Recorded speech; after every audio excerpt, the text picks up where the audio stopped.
ጋይስ ዛሬ ዲቻ ቦይስን ሰርፕራይዝ አረኳቸው።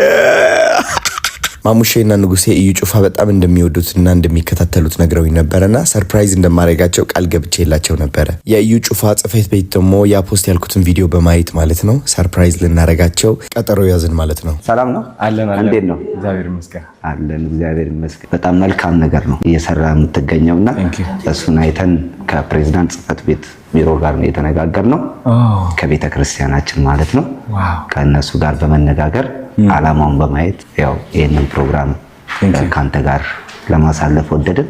ይሄንን ፕሮግራም በነገራችን ላይ ፕሮፌት አያውቀው ሰርፕራይዝ ነው የምናደርገው። ሰርፕራይዝ ነው። ኦኬ ያ እሺ መሄድ እንችላለን። አሁን እሺ ደስ ይላል። አረጋግጫለሁ።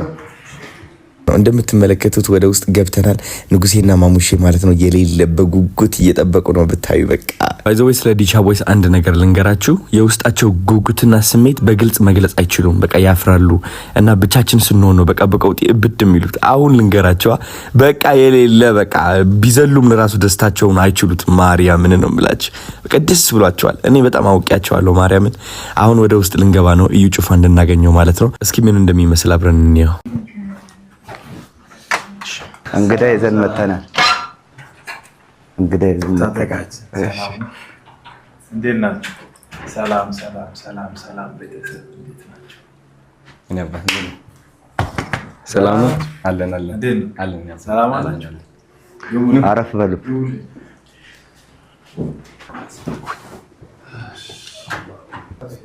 አለን። በጣም ነው የሚወዱ።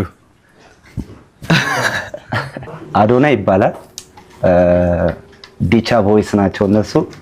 ለነሱ እሱ ነው የቲክቶክ ቻናል ከፍቶላቸው አንድ ቪዲዮ አሹ አሳይቶኝ ነበርና ያው ሳናስፈቅድ ነው አንተን እንግዳ እንዳለ ብቻ ነው የነገርንና አሹ ባሳየን ቪዲዮ መሰረት በጣም ነው የወደድኩት ቪዲዮን አይቼና ምክንያቱም ሁለቱም ልጆች እጅግ በጣም አንተን ይወደዋል እና እሱ ነው ከመንገድ ላይ ከሚሰሩበት አንስቷቸው መልካም የሆነ ስራ እየሰራ የሚገኘው።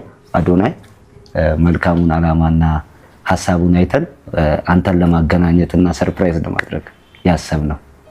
እንኳን ደህና መጣችሁ። ቴንኪው። እንኳን ደህና ቆያችሁን። በተለይ በዚህ አይነት ስራዎች ላይ የተሰማሩ ሰዎችን መደገፍ ማገዝ የኔም አንዱ የአገልግሎት ክፍል ስለሆነ የታመሙትን ማሳከም፣ የተራቡትን ማብላት፣ አካላዊ መንፈሳዊ ጉዳት ውስጥ ያሉ ሰዎችን ሰፖርት ማድረግ፣ ቀና ማድረግ፣ መደገፍ ማገዝ በፈጣሪም በሰዎችም ዘንድ ዋጋ የሚያስገኝ ስለሆነ ለነዚህ ልጆች ደግሞ መነሻ ሆነሃልና እግዚአብሔር ይባርክ። አሜን። ብቻህን 2 ሰው 3 ሰው ማንሳት ቀላል አይደለም። ኢትዮጵያውያን ተባብሮ አንተ 3 ሰው እኔ 3 ሰው ሌላ ሰው ደግሞ 3 ሰው በጣም ብዙ ሰዎችን ማንሳት ይቻላልና እንደ ቀላል ነገር አላየውም። የት ነው የምትኖረው? እዚህ አሁን 22 ነው ያለነው። ከኔ ጋር ናቸው። ሆቴል የምቆይበት አለ። እዛ ነው ያሉት። ዲቻ ቦይስ ከላይ የወረደው ጌታ ኢየሱስ ክርስቶስ ብቻ ነው።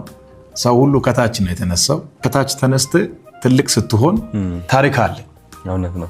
ብዙ አይነት የህይወት ቻሌንጆችን አልፈ ወደ ትውልድ ስትወጣ መንፈሳዊ ታሪክም አይጠፋም፣ አካላዊ ህይወት ላይ የፈጠርከው ተጽዕኖም አይጠፋምና ጥሩ ነው። እነሱም ከዚህ አይነት ቦታ ዝቅተኛ ስፍራ መነሳታቸው በጣም ትልቅ የሚደነቅ ነው። ስምህ አዶናይ ነው ብለኛል። የስምህን ትርጉም ታውቃለህ? አይሁዳውያን እግዚአብሔርን የሚጠሩት አዶናይ ይሉታል። አዶናይ ማለት በአማርኛ ጌታ ወይም የሁሉ ኃይል ባለቤት ማለት ነው። በእንግሊዝኛ ደግሞ ማይ ሎርድ ይሉታል። የሁሉ ኃይል ባለቤት የሆነውን እግዚአብሔርን መውደድ መከተል። በነገራችን ይህንን ስም ከመጥራታቸው በፊት አይሁዳውያን ብዙ ጊዜ እጃቸውን ይታጠባሉ። በጣም ስሙን ስለሚፈሩ በጣም ያከብሩታል። አዶናይ የሚለውን ስም በጣም ይፈሩታል። የምትደግፋቸው የምታነቃቃቸው ሰዎች ሊኖሩ ይችላሉ።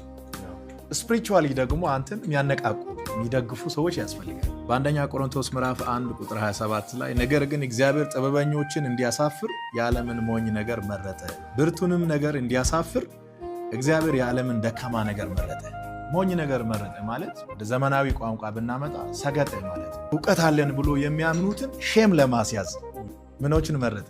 ሰገጤ ብራንድ አለኝ። ስግጥ ፍምስ የሚል በመምጣታችሁ ደግሞ ደስ ብሎኛል። እኔ ላበረታታ እፈልጋለሁ። አዶናይ በርትተህ ቀጥል ይሄንን ስራ። እንደውም ከዚህ በኋላ አዶናይ ፋውንዴሽን መፈጠር አለ።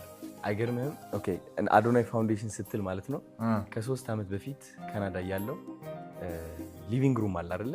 ግድግዳዬ ላይ ጽፌያለሁ። ሁሌም እጽፋለሁ መሆን የምፈልገውን ነገር። ከዛ ከነሱ ሁሉ ምን ይላል መሰለህ? አዶናይ ፋውንዴሽን ይላል። አግኝቻለሁ። ታዲያ 25000 አረጋውያን እና 25000 ህፃናት ማለት ነው ብዬ የጻፍኩት ዓላማ አለ። አሁን እንደዛ ብለህ ስጠራው እሱ ትዝ ስላለኝ ነው የነገርኩህ። እና ቀድሜ እጽፋለሁ፣ የሆነ ነገር ከመሆኑ በፊት እጽፈዋለሁ። በክርስቶስ ሁሉ ስለሚቻል አዶናይ ፋውንዴሽን መሬት ላይ ሰርተህ ታሳያለህ። ታዲያስ ያልከፈልከው ዕዳ እያለ አንዳንድ ጊዜ የሰዎችን ዕዳ እንድትከፍል ያስገድዳል። ያንተ ነገር ፊት ለፊት ላይ ተደቅኖ እያለ ኖ ያንተን አቆይና የእሱን ፍታ ይላል። ሰዎች ይህንን አንደርስታንድ አያደርጉም። ሰዎችን አግዞ ማቆም ጉዳይ የመኖርና ያለመኖር ጉዳይ ሳይሆን አንተ ውስጥ የተፈጠረ የተፈጥሮ ስጦታ ነው። ቤት መከራየት እፈልጋለሁ ለነሱ። አሁን ገንዘብ ቢኖርህ አንድ ቀን ቤት ገንብተህ አትጨርስም። ጊዜ ይፈልጋል። ፈጣሪ ራሱ በ6 ቀን ነው የጨረሰው። አቅም አጥቶ ሳይሆን ነገሮቹን ስቴፕ ባይ ስቴፕ ሰርቶ ውበት እንዲኖረው ፈልጎ ነው እንጂ እግዚአብሔር አንድ ጊዜ ዓለምን ቡም አድርጎ መዘርጋት አይችልም። ኃይል አለው። ቤት ክራይ ቢይዙ የእነሱ ቤት ክራይ የ1 ዓመት እኔ ከበር ማድረግ እችላለሁ። ቴንኪዩ በጣም እናመሰግናለን። ሲሪየስሊ ሰላም። ቴንኪዩ በጣም ደስ ብሎኛል ስላገዝከኝ። ቴንኪዩ ሶ ማች። ተባረክ። ተባረኩልኝ፣ በርቱልኝ።